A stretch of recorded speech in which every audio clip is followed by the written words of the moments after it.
Alright, so let's finish up the official Tales from the Crypt trilogy with Tales from the Crypt Ritual. This movie sucks. This movie sucks so much. A little bit of history. As you may know, the original idea was that the first Tales from the Crypt movie was going to be Dead Easy, followed by Demon Knight, and ending with Body Count. However, they decided to film and do Demon Knight first, and then hinted at Dead Easy, but then did Bordello of Blood. And it took years, till 2002, to get a release for the third film. And even then, it wasn't even in America. It was in places like the Philippines and other countries. It didn't come here until 2006, into the U.S. until 2006, on Blu-ray, on DVD, home video. What do you call it? And initially, it wasn't even a Tales from the Crypt film. Like, it was initially supposed to be, and they decided not to. But then when it was released on home video in the U.S., they filmed and tacked on some scenes with the Crypt Keeper, who talks like he's from Jamaica and makes puns like deadlocks and is a very bad puppet animatronic. At least I got John Kassir back to do the voice. That did. This film stars Jennifer Grey as Alice, who is a doctor who loses her license for using an experimental operation or drug on a patient, and then she gets called to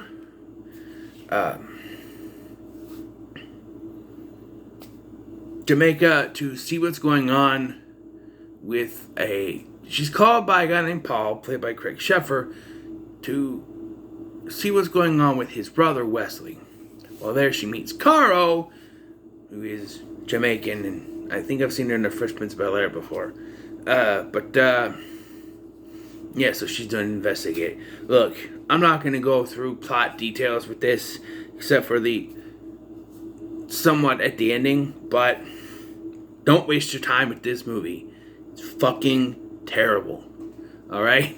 It's awful. It just, everything that happens until the climax, except for a few parts except for one part where this guy who is driving with Alice, there's this, like, vine, terrible CGI vine that attacks him.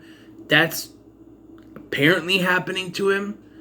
At least to him it's real. But every other thing in this film is a fake out jump scare. Like, you think there's a bunch of spiders on here, the terrible CGI spiders again, and then she wakes up, she's fine. She thinks that people are getting killed, and then she wakes up, it's fine. Until the climax happens, when shit actually starts happening, like Tim Curry gets killed, and then the reveal, which, I don't know,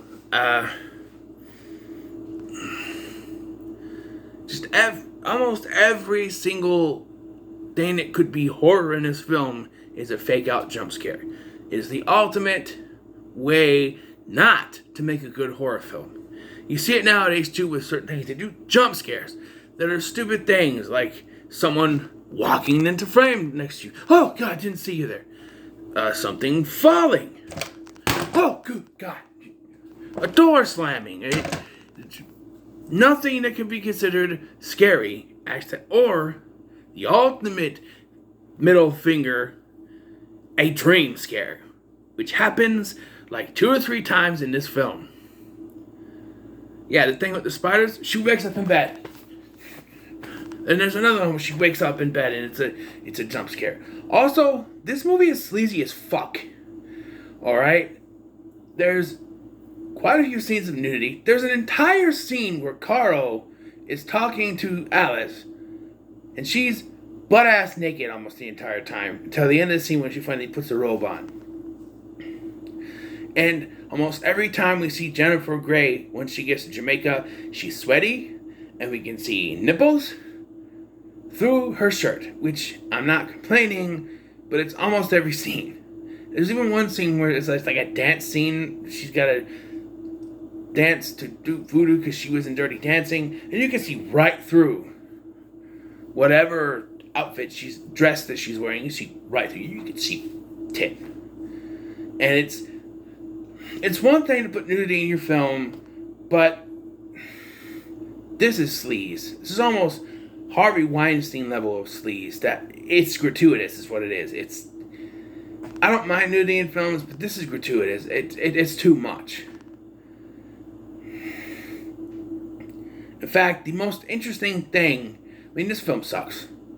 We know it. Let me get to the climax. It's revealed that Caro is the villain doing the voodoo. Apparently you can turn people into zombies with magic dust. Also, I don't think they know what zombies are, because they don't really, I don't know. I really don't know what the definition of zombie is, but I don't think this movie gets it at all. But yeah, and then she's behind it because she is Paul and Wesley. Yes, her name is Paul and Wesley. Paul Wesley, Vampire Diaries Fallen. Yes. She is their illegitimate sister. And she's defeated when Alice blows the voodoo zombie powder in her face. But we're told earlier in the film that you can only do that if you have extreme hate for them. I don't think she hates Carl as much as she hates her brothers, and apparently she's been using it on Wesley. And even then, I really don't think they know what a zombie is, because we see her, again, sleaze factor here. We see the end. Carl's fate is that she's a zombie that cannot move. She's more like a zombie statue, which is... The only thing about it is that she has the zombie face, and she's forced to be a sex doll for the chief of police.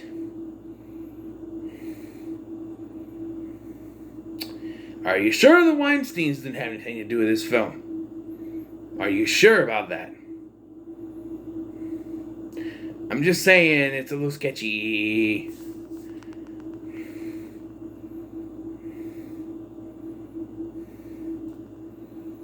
A pornographic movie is less sleazier than this. Is less sleazy than this.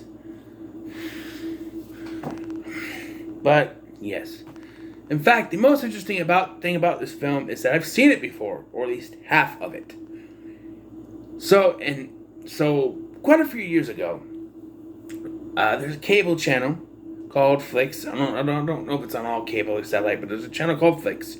It plays older movies, and I was watching, I don't remember if it was like a I Know What You Did Last Summer or something on there. Something. And this was on after it. The interesting thing is, it didn't have, I remember specifically that when I watched this movie the first time, it didn't have the Tales from the Crypt stuff on it. It just went straight into the movie. So I'm thinking the version they played on Flix at that point was just the original version, released in other countries, which was weird. Because I remember getting halfway through, I don't exactly remember the scene, but I remember getting about halfway through, I fell asleep because it was so stupid. Even back then, before I started reviewing, and this is before I did the channel, this had to be 2015-ish, at least, maybe farther back. But yeah, it just, I don't know. Yeah, that's the most interesting thing to me, is that I have seen at least the first half of this before, and I fell asleep. So that tells you even back then, I knew this was shit. So obviously this movie is going to fry in hell. People, rag on Bordello of Blood, but that was 10 times better than this film. At least it had attempted to be somewhat of a Tales from the Crypt movie. This just doesn't. It's tacked on. It's another movie with Tales from the Crypt stuff tacked on. There's not even any real, it doesn't have a Tales from the Crypt feel. It's just a movie with tacked on stuff at the end. Most interestingly, though, before I go here, is that there were two other horror films that were originally considered to be part of the Tales from the Crypt film series. The Frighteners and From Dusk Till Dawn. They were passed and handed to other directors and stuff, and I think Zemeckis actually produced The Frighteners because they got Michael J. Fox in there. I don't know about From Dusk Till Dawn, but it's interesting. It's interesting. Both good movies, by the way. But could I see the Crypt Keeper introducing it today? Hello, kiddies. Today is a terrifying tale of a man who can see spirits. Or today, the story is about two brothers on a road trip. It's about to get bloody. So get ready, boils and ghouls. I don't know. But, yeah, this was shit. Frying in hell all day long. Don't watch it. Don't go out of your way to watch it. There is one more Tales from the Crypt movie I want to do, and it's a 1972 adaptation of it's a anthology film. Maybe hopefully I can get it done. There's some other movies I want to do this month, and I'm just getting started. Technically, for me, the month just started, and you guys are already like a week in with this. But, yeah, so if you have seen this piece of shit, what do you think of it? In the comments below, make sure to like, share, and subscribe. Don't watch it. Thank you for watching. Watch me. I've been Scotty, and I'll see you in the next one.